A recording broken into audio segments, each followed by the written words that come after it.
Okay, so this hive was split. We've got 2 deep brood boxes. We made the split about 3 weeks ago, and because it's summer, I don't ever like to have just a single brood box in the summertime, or just one box on any hive, because they get too hot. I like to make sure every hive, even right after a split, has at least is comprised of at least 2 boxes, and that just keeps them a lot cooler. So this hive was split about 3 weeks ago, and we immediately put a second box. We were fortunate enough to have a second box that already had a little bit of drawn out honeycomb in it. We gave this one a patty as well, and you can see they've eaten the majority of this patty. You can see there's actually a little small hive beetle right here running around on this patty, but the bees are eating it faster than that small hive beetle can lay eggs, so it's not too much of a concern. We also treated this hive with Apagard rather than Apavar strips, which works quite well. And it looks like, so in our second brood box, they've started drawing out honeycomb, and they've got some honey, some good honey stored up in this second box. I'm feeding these splits pretty heavily because they've got a lot of work to do, and they're storing it. I mean, you can see they've got a beautiful frame of honey here, and they're drawing out what was not already drawn out in this box. So this box is about halfway drawn out.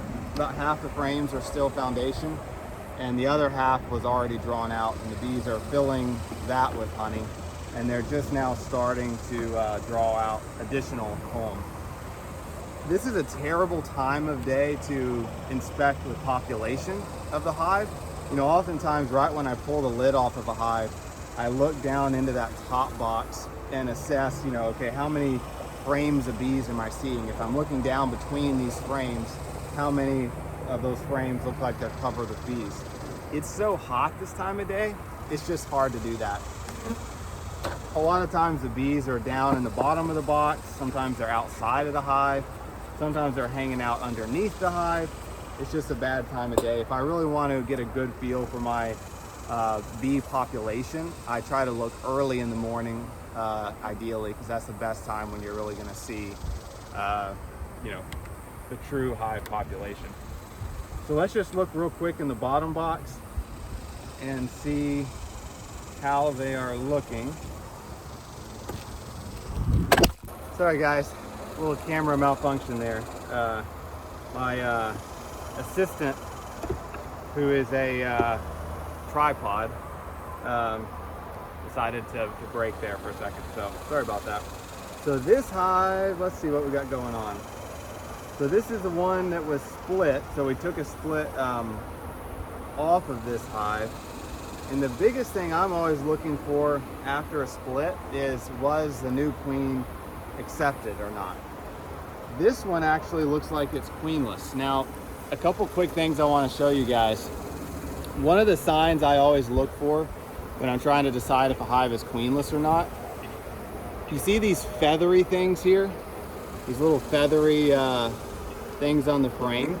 So this is where a queen they've raised the queen cell, she's hatched, and all that feathery portion is all that's kind of left of that area where they've uncapped that queen cell and torn it down. So these kind of little feathery remnants of a queen cell tells me that this hive probably did not accept their queen, but they did raise a queen,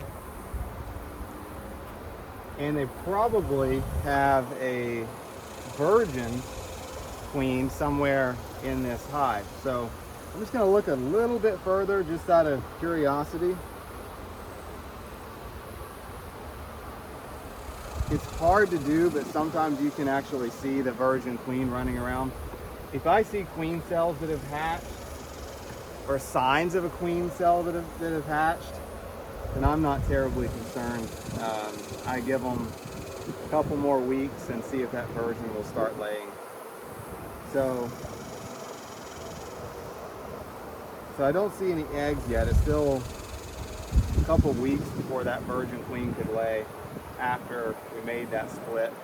And it looks like they didn't accept their new queen. So yeah, so we've got no eggs, but we do have some hatched queen cells. So I'm gonna leave this hive another couple of weeks and see if they've got a queen by then. And if they don't have a queen in a couple of weeks, at that point, I'll come back and add a new queen.